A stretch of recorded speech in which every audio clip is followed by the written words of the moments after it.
বাসরাতে ঘরে ঢুকেই দেখলাম নীলা লাল বেনারসি পরে খাটের এক কোণায় জড়সড় হয়ে বসে আছে। ওর চোখে মুখে আমার জন্য একরাশ ঘৃণা। আমি ওর এই জেদ ভাঙার জন্যই তো এত কিছু করলাম। আমি ধীর পায়ে ওর দিকে এগিয়ে গেলাম এবং বাঁকা হেসে বললাম, আগেই বলেছিলাম নীলা, বেশি বাড়াবাড়ি করো না। দেখলে তো, তোমাকে বলেছিলাম না, আজ হোক বা কাল তুমি আমারই হবে, শুধুমাত্র আমার। নীলা আমার দিকে অগ্নি দৃষ্টিতে তাকালো। ওর এই রাগী রূপটা আমার বড্ড চেনা। ও গলা উঁচিয়ে প্রতিবাদ করে উঠল, তুমি কি বুঝতে পারছো তোমার এই জেদ আমাদের কোন পর্যায়ে নিয়ে এসেছে? নিজের জেদ পূর্ণ করতে আমায় বিয়ে করতে বাধ্য করলে ঠিকই, কিন্তু মনে রেখো আবির, আমি তোমাকে কোনো দিন স্বামী হিসেবে মেনে নেব না, কখনোই না। ওর কথা শুনে আমার হাসি পেল। এই মেয়েটা এখনও আমাকে চিনতে পারেনি। আমি ওর একদম কাছে গিয়ে দাঁড়ালাম। মানবে না বললেই হলো? তুমি বললে আর আমি মেনে নিলাম। অসম্ভবকে সম্ভব করতে আমি রাজি নীলা। একবার যখন পেরেছি বারবার পারবো। চিন্তা করো না, একদিন তুমি নিজেই বলবে আমি ঠিক ছিলাম। আমি মনে মনে ভাবছিলাম, এই মেয়েটার সাহস তো কম না। আমার বান্ধবীর বড় বোন ও, আমার চেয়ে বয়সে বড়। এই অজুহাতে ও আমাকে পাত্তাই দিতে চাইতো না। উল্টো নিশান নামের ওই ছেলেটার সাথে ঘুরে বেড়াতো, আমার দিকে ফিরেও তাকাতো না। ওর এই জেদ আমি আজ চূর্ণ বিচূর্ণ করে দিব। আমি হঠাৎ ওর হাতটা শক্ত করে ধরলাম। ও চমকে উঠে হাত ছাড়ানোর চেষ্টা করলো। ছাড়ো আমাকে, হাত ছাড়ো বলছি। জোর করে কাজে ডেকে কবুল বলালেই স্বামী হওয়া যায় না। আমার মনে শুধু নিশান আছে। আমি নিশানকেই পছন্দ করি, ওকেই ভালোবাসি। তোমার মতো একটা বয়সী ছোট ছেলের সাথে সংসার করার কথা আমি ভাবতেও পারি না। হুট করে ওর মুখে ওই নিশানের নাম আর ভালোবাসার কথা শুনে আমার মাথায় রক্ত উঠে গেল। আমি সজোরে ওর দুই বাহু চেপে ধরলাম। রাগে আমার সারা শরীর কাঁপছে। আমি হুঙ্কার দিয়ে ওকে বললাম, খবরদার নীলা, আমার সামনে ওই নিশানের নাম আর মুখে আনবি না। তুই এখন আমার বিবাহিত বউ। তোকে আমি নিয়ম মেনে বিয়ে করেছি। হতে পারিস তুই আমার চেয়ে বয়সে বড়, কিন্তু এই মুহূর্তে আমি তোর স্বামী, এটা মাথায় রাখিস। ও আমার দিকে তাকিয়ে শিউরে উঠল। হয়তো আমার এই রুদ্রমূর্তি ও আগে কখনো দেখেনি। ওর চোখে আমি এখন স্পষ্ট ভয় দেখতে পাচ্ছি। আমি ওর মুখের কাছে মুখ নিয়ে এসে খুব শান্ত কিন্তু কঠিন স্বরে বললাম, ভেবেছিলাম তোকে কিছুটা সময় দেব এই বিয়েটা মেনে নেওয়ার জন্য, কিন্তু তোর মুখে ওই নিশানের নাম শোনার পর সেই সুযোগ আমি তোকে আর দিচ্ছি না। বলা তো যায় না, তোকে আজকে ছাড় দিলে তুই হয়তো কালই ওই নিশানের সাথে পালিয়ে যাবি। তোকে সেই সুযোগ আমি দেবই না। নীলা কোনো কথা বলতে পারল না, শুধু নিষ্পলক চোখে আমার দিকে তাকিয়ে রইল। ওর ভেতরের নীরব হাহাকার আমি স্পষ্ট বুঝতে পারছি, কিন্তু আমার জেদ আজ ওর সব আর্তনাদের চেয়েও বড়। আমি যখন নীলার খুব কাছে গিয়ে দাঁড়ালাম, ওর চোখের ভয়টা আরও স্পষ্ট হয়ে উঠল। কিন্তু ওই যে বললাম, ও ভীষণ জেদি। নিজেকে সামলে নিয়ে ও আবার আমার হাত থেকে নিজেকে ছাড়ানোর চেষ্টা করল। ওর শরীরটা রাগে আর আতঙ্কে কাঁপছে, তবুও ও দমে যাওয়ার পাত্রী নয়। ও দাঁতে দাঁত চেপে বলল, আবির, নিজের সীমা অতিক্রম করো না। আমি তোমাকে ঘৃণা করি, আর ঘৃণা ভরা এই সম্পর্ক কোনো দিন সফল হবে না। তুমি জোর করতে পারো, কিন্তু আমার মন কোনো দিন পাবে না। আমাকে আমার মতো থাকতে দাও প্লিজ। ওর মুখে প্লিজ শব্দটা শুনে আমার জেদ যেন আরও কয়েক গুণ বেড়ে গেল।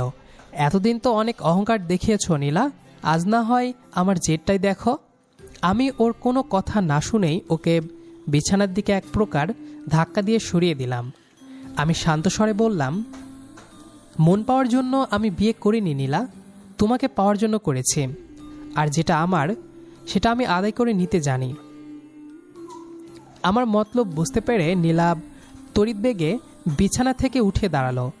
ও পাগলের মতো ঘরের দরজার দিকে দৌড়ে যাওয়ার চেষ্টা করলো, কিন্তু আমি জানতাম ও এটাই করবে। আমি ওর পথ আগলে দাঁড়ালাম। নীলা তখন চিৎকার করে উঠল। না আবির, একদম কাছে আসবে না। আমি নিশানকে কথা দিয়েছি, আমি শুধু ওর। তুমি যদি জোর করো তবে আমি নিজেকে শেষ করে দেব। নিশানের নামটা ও বারবার বলে আমার ধৈর্যের বাঁধ ভেঙে দিচ্ছে। আমি এক ঝটকায় ওকে জাপটে ধরলাম। নীলা ওর সর্বশক্তি দিয়ে আমাকে ধাক্কা দিতে শুরু করলো। আমার বুকে ওর ছোট ছোট হাতগুলো দিয়ে আঘাত করছে, নখ দিয়ে আশ্রে দেওয়ার চেষ্টা করছে। আমাদের মধ্যে এক প্রকার ধস্তাধস্তি শুরু হয়ে গেল। ও নিজেকে বাঁচানোর জন্য অপ্রাণ চেষ্টা করছে। রুমের আসবাবপত্র সব ওলটপালট হয়ে যাচ্ছে, কিন্তু ও ভুলে গেছে যে শক্তিতে ও আমার সাথে কোনোভাবেই পেরে উঠবে না। আমি ওর দুই হাত এক হাতে মুচড়ে ধরে ওর পিঠের দিকে নিয়ে গেলাম এবং ওকে শক্ত করে নিজের সাথে মিশিয়ে ধরলাম। নীলা এবার আর নড়তে পারছে না। ওর নিঃশ্বাস দ্রুত বইছে। ও কাঁদতে কাঁদতে ক্লান্ত হয়ে অস্ফুট স্বরে বলল, তুমি এতটাও নিচে নামতে পারো আবির? বয়সে ছোট হয়েও বড় বোনের মতো একজনকে এভাবে অপমান করছো, তোমার লজ্জা করছে না? ওর কান্নায় আমার বুকটা এক মুহূর্তের জন্য কেঁপে উঠলেও পরক্ষণেই নিশানের কথা মনে পড়তেই আমি আবার কঠোর হয়ে গেলাম। আমি ওর কানের কাছে মুখ নিয়ে তপ্ত নিঃশ্বাস ফেলে বললাম, বয়সে বড় হতে পারো নীলা, কিন্তু তুমি আমার বোন নও। তুমি আমার বন্ধু অহনার বোন, আর এখন আমার বিবাহিত স্ত্রী। স্ত্রীর ওপর স্বামীর অধিকার খাটানোটা কোনো অপরাধ নয়। তুমি যত বেশি বাধা দেবে আমি তত বেশি কঠোর হব। আজ রাতটা শুধু তোমার আর আমার, এখানে নিশানের কোনো জায়গা নেই। নীলা এবার পুরোপুরি ভেঙে পড়ল। ওর শরীরটা নিস্তেজ হয়ে এলো আমার বাহু বন্ধনে। ও বুঝতে পেরেছে আজ আমার এই উন্মাদনা থেকে নিজেকে বাঁচানোর আর কোনো পথ ওর হাতে নেই। আমি ওকে পাজাকোলা করে তুলে নিয়ে বিছানায় শুয়ে দিলাম। ওর চোখের জল গড়িয়ে বালিশ ভিজছে, কিন্তু আজ আমার জেদ আজ সব সহানুভূতির ঊর্ধ্বে। নীলা অনেকক্ষণ যুদ্ধ করলো আমার শক্তির সাথে। ওর ছোট ছোট হাতগুলো দিয়ে আমার বুক খামচে ধরল, ধাক্কা দিল, এমনকি একবার আমার হাতে দাঁত বসিয়ে দেওয়ারও চেষ্টাও করলো। কিন্তু দিন শেষে আমি একজন পুরুষ আর ও একজন নারী। আমার উন্মত্ত জেদ আর শক্ত সামর্থ্য শরীরের কাছে ও বেশিক্ষণ টিকতে পারল না। একসময় ওর সব প্রতিরোধ শিথিল হয়ে এলো। ওর চোখের জল তখন বাঁধ ভেঙে নামছে। আমি ওর কানের কাছে মুখ নিয়ে শেষবারের মতো বললাম, হার মানতে শেখো নীলা, কারণ এই আবির হাঁটতে জানে না। আজ থেকে তুমি শুধু আমার। আমি আর পারলাম না। আবিরের গায়ের শক্তির কাছে আমার সব চেষ্টা ব্যর্থ হয়ে গেল। আমি শুধু নিষ্পলক চোখে সিলিংয়ের দিকে তাকিয়ে রইলাম। আমার চোখের কোণ দিয়ে নোনা জল গড়িয়ে কান দিয়ে বালিশে মিশে যাচ্ছে। আমার সব স্বপ্ন, নিশানের দেওয়া সব প্রতিশ্রুতি আজ এই একটা ঘরের চার দেওয়ালে পিষ্ট হয়ে গেল। আমি হেরে গেলাম আমার চেয়ে বয়সে ছোট এই ছেলেটার জেদের কাছে। অনেকটা সময় পার হয়ে গেছে। নিজের মনের ভেতরের জমে থাকা সব আক্রোশ আর অধিকারবোধ নীলার ওপর মিটিয়ে আমি একসময় ক্লান্ত হয়ে ওর পাশেই ঘুমিয়ে পড়লাম। আমার মনের ভেতর এখন এক অদ্ভুত শান্তি। যে মেয়েটাকে পাওয়ার জন্য আমি মরিয়াছিলাম সে এখন আমার পাশে। ঘুমের ঘোরেও আমি ওর হাতটা শক্ত করে ধরে রাখলাম যাতে ও পালিয়ে যেতে না পারে। আবির এখন গভীর ঘুমে আচ্ছন্ন। ওর নিঃশ্বাস আমার শরীরে এসে লাগছে, কিন্তু আমার চোখে ঘুমের লেশ মাত্র নেই। আমি উঠে বসলাম। গায়ের চাদরটা টেনে নিজেকে আবৃত করে খাটের এক কোণে জানালার দিকে তাকিয়ে রইলাম। বাইরের অন্ধকার রাতটা যেন আমার জীবনের প্রতিচ্ছবি হয়ে দাঁড়িয়েছে। আমি ভাবছি কি থেকে কি হয়ে গেল। কাল এই সময়টাতেও আমি নিশানের সাথে ফোনে কথা বলছিলাম, কত স্বপ্ন সাজিয়েছিলাম। আর আজ আমি আমার ছোট বোনের বন্ধুর কাছে নিজের সবটুকু হারিয়ে বসে আছি। অহনা আমার ছোট বোন আর আবির ওর বন্ধু, এই পরিচয়টাই তো আসল ছিল। অথচ ভাগ্যের কি পরিহাস, সেই ছেলেটাই আজ আমার স্বামী সেজে আমার সব অধিকার কেড়ে নিল। নীলা, তুমি শুধু আমার, তোমাকে কোথাও যেতে দেব না। ওর বিড়বিড়ানি শুনে আমার ঘৃণা আরো বেড়ে গেল। জীবনের সমীকরণ মেলাতে গিয়ে দেখছি আমি বড় অসহায় এক গোলক ধাঁধায় আটকে গেছি। সমাজ দেখবে আমি এক সম্ভ্রান্ত ঘরের বউ, কিন্তু আমার আত্মা জানে আজ রাতে আমি কতটা ভেঙে চুরমার হয়েছি। আমার জেদ, আমার আভিজাত্য, আমার সিনিয়র হওয়া সবকিছু আজ এই একটা রাতে ধুলোয় মিশে গেল। এখন থেকে প্রতিদিন আমাকে আমার ছোট বোনের এই বন্ধুর মুখোমুখি হতে হবে, যাকে আমি কোনোদিন মন থেকে স্বামী হিসেবে মেনে নিতে পারবো না। সকালের আলো যখন চোখে পড়ল, দেখলাম নীলা তখনও সে একই জায়গায় পাথরের মতো বসে আছে। গত রাতের ক্লান্তিতে আমার বেশ ভালো ঘুম হলেও ওর চোখের নিচে কালচে ছায়া বলে দিচ্ছে ও এক মুহূর্তের জন্য চোখের পাতা এক করতে পারেনি। আমি ওর দিকে তাকাতেই ও চোখ সরিয়ে নিল। ওর এই নীরবতা আমাকে এক অদ্ভুত তৃপ্তি দিচ্ছে। আমি ফ্রেশ হয়ে ঘর থেকে বেরোলাম। ও ধীর পায়ে তৈরি হয়ে আমার পিছু পিছু ড্রয়িং রুমে এলো। আমি চাইলেও নিজেকে স্বাভাবিক দেখাতে পারছি না। ড্রয়িং রুমে সবাই বসে আছে, কিন্তু আমি কারো দিকে তাকাতে পারছি না। আমার সারা শরীর ব্যথায় টনটন করছে, আর মনের ভেতরের ক্ষতটা তো আরো গভীর। আমি এক কোণে মাথা নিচু করে বসে রইলাম। আমার ছোট বোন অহনা, যে আবিরের প্রাণের বন্ধু, সে আমার দিকে এক দৃষ্টিতে তাকিয়ে আছে। ওর চোখে একরাশ বিস্ময় আর সন্দেহ। আমি আমার আপুকে চিনি। আপু সবসময় রাগী আর চনমনে থাকে, অথচ আজ সে এমনভাবে গুটিয়ে আছে যেন কোনো বিশাল ঝড় তার উপর দিয়ে বয়ে গেছে। আমি আপুর পাশে গিয়ে বসলাম এবং নিচু স্বরে বললাম, আপু তুই এমন করছিস কেন? আবির তোকে খুব ভালোবাসে রে। ও জেদ করে বিয়েটা করলেও ও মানুষ হিসেবে খুব ভালো। ও তোকে অনেক সুখে রাখবে, দেখিস।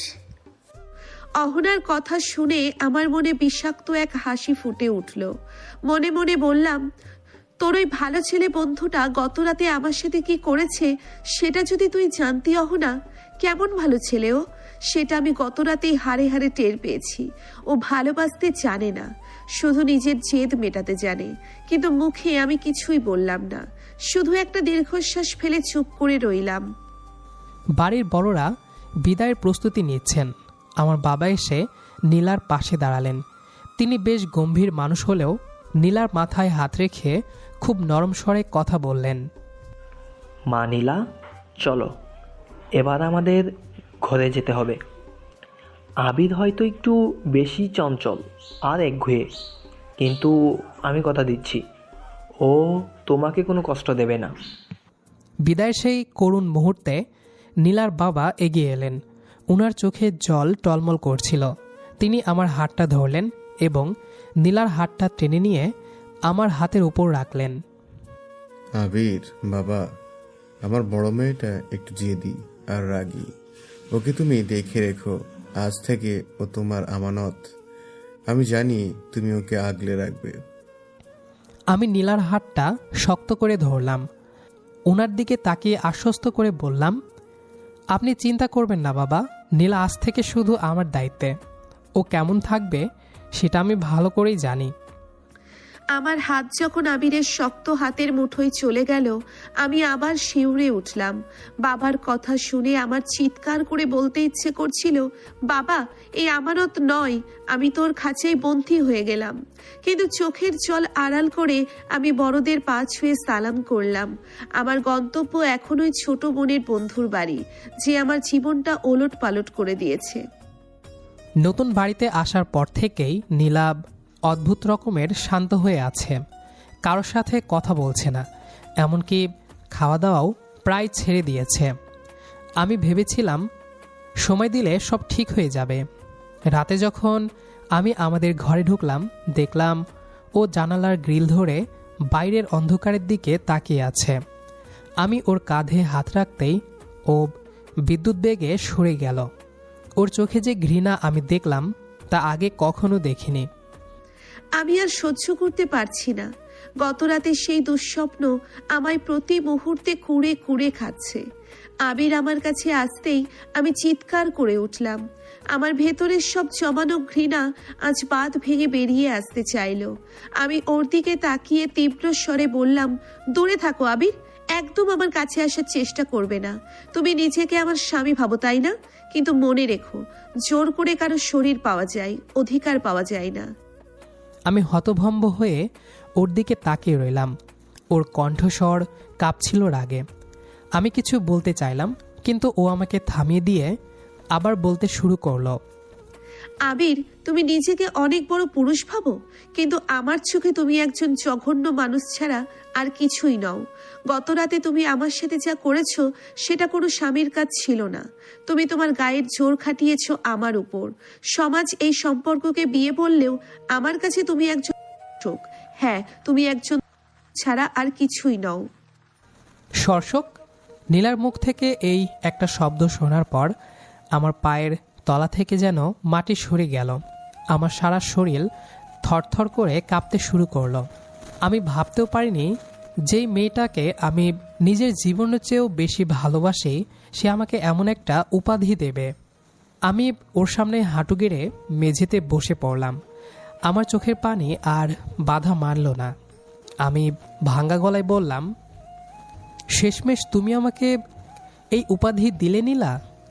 আমি মানছি আমি ভুল করেছি, আমি অন্যায় করেছি, কিন্তু আমার মনে তোমার জন্য কোনো পাপ ছিল না।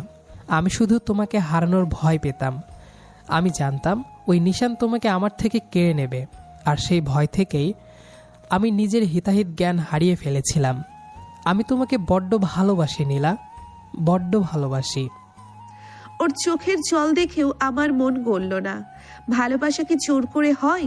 আমি শুধু ওর দিকে তাকিয়ে ধিক্কার জানালাম।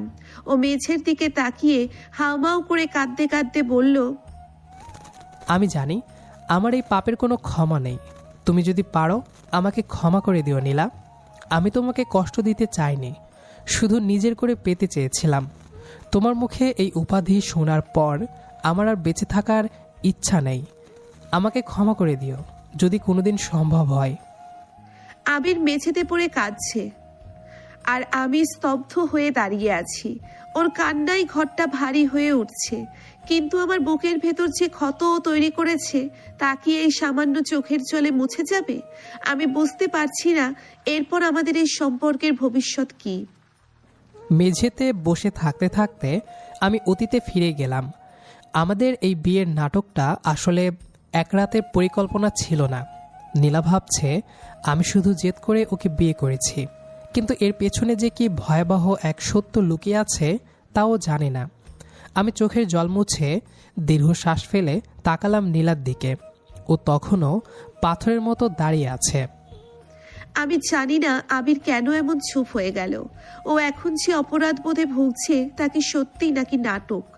আমি রাগে ফুঁসতে ফুঁসতে বললাম, চুপ করে আছো কেন? এখন তো রহস্যটা বলো। কেন আমার জীবনটা নিয়ে এভাবে ছিনিমিনি খেললে? কেন ওই রাতে হুট করে আমার বাড়িতে কাজী নিয়ে হাজির হয়েছিলে? আমি উঠে দাঁড়িয়ে নীলার মুখোমুখি হলাম। ওর চোখের দিকে তাকিয়ে স্থির কণ্ঠে বলতে শুরু করলাম, নীলা, তুমি তো নিশানকে অন্ধের মতো ভালোবাসতে, তাই না? কিন্তু তুমি কি জানতে তোমার ওই নিশান আসলে কে? যেদিন আমি জানতে পারলাম নিশান শুধু তোমাকে পাওয়ার জন্য নয়, বরং তোমার বাবার সম্পত্তি আর তোমাকে বিদেশে পাচার করার পরিকল্পনা করছে, সেদিন আমার মাথা ঠিক ছিল না। আমি আবিরের কথা শুনে চমকে উঠলাম। ও এসব কি বলছে? নিশান আমাকে পাচার করবে? অসম্ভব। আমি চিৎকার করে বললাম, মিথ্যে কথা। তুমি নিশানকে ছোট করার জন্য এসব বানিয়ে বলছো। ও আমাকে অনেক ভালোবাসে। আমি পকেট থেকে আমার ফোনটা বের করে একটা অডিও ক্লিপ প্লে করলাম।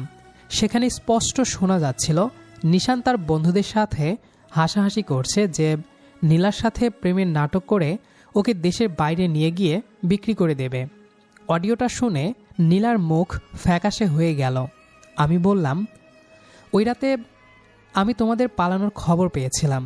তুমি যখন ব্যাগ গুছিয়ে নিশানের সাথে পালাবে বলে ঠিক করেছিলে, তখনই আমি তোমার বাবার কাছে গিয়ে সব প্রমাণ দেখাই। আমার বিশ্বাস হচ্ছিল না যে নিশান এমনটা করতে পারে। আমার হাত পা ঠান্ডা হয়ে আসছিল। আবির আবার বলতে শুরু করলো, তোমার বাবা সব শুনে ভেঙে পড়েছিলেন। তিনি জানতেন তুমি বড্ড জেদি, তোমাকে বোঝানো সম্ভব নয়, তাই তিনি আমাকে অনুরোধ করেছিলেন তোমাকে বাঁচাতে। তিনি বলেছিলেন, আবির, তুমি যদি আজ নীলাকে বিয়ে না করো, ও ওই প্রতারকের সাথে পালিয়ে নিজের জীবন শেষ করে দেবে লোকলজ্জার ভয়ে। আর তোমাকে বাঁচাতে তোমার বাবা ওই রাতেই আমার সাথে তোমার বিয়ের আয়োজন করেছিলেন। আমি স্তব্ধ হয়ে গেলাম। তার মানে এই বিয়েটা শুধু আবিরের জেদ ছিল না, বরং আমার বাবার শেষ ভরসা ছিল। আবির এগিয়ে এসে আমার খুব কাছে দাঁড়ালো। হ্যাঁ নীলা, আমি তোমার সাথে জোর করেছি। গতরাতে তোমার অমতে তোমার কাছে গিয়ে অন্যায় করেছি, এ সবই সত্যি। কিন্তু আমি তোমাকে ওই নরক থেকে বাঁচাতে চেয়েছিলাম। নিশান সেদিন তোমাদের বাড়ির নিচে দাঁড়িয়েছিল তোমাকে নিয়ে যাওয়ার জন্য, আর আমি বাড়ির ভেতরে তোমার বাবা মায়ের সামনে তোমাকে জীবনসঙ্গিনী হিসেবে গ্রহণ করেছিলাম। আমি তোমাকে ভালোবেসে এই কলঙ্ক নিজের কাঁধে নিয়েছি। আমি খাটের ওপর ধপাস করে বসে পড়লাম। পুরো রহস্যটা এখন আমার চোখের সামনে পরিষ্কার। একদিকে নিশানের ভয়াবহ প্রতারণা, আর অন্যদিকে আবিরের এই উন্মাদ ভালোবাসা। আমি যাকে ধর্ষক বলে ধিক্কার জানালাম, সেই কিনা আমাকে তিলে তিলে ধ্বংস হওয়ার হাত থেকে বাঁচিয়েছে। জীবনের সমীকরণটা এবার আরো বেশি জটিল মনে হতে লাগলো। রহস্যটা ফাঁস করার পর আমি আর এক মুহূর্ত ওই ঘরে থাকিনি। নীলার চোখে তখন হাজারো প্রশ্ন আর অনুশোচনা ছিল, কিন্তু আমি নিজেকে খুব ক্লান্ত অনুভব করছিলাম। কয়েকটা দিন আমি নীলার থেকে পুরোপুরি দূরে থাকলাম। বাড়িতে থাকলেও ওর সাথে কথা বলি না, এমনকি ওর দিকে তাকায়ও না।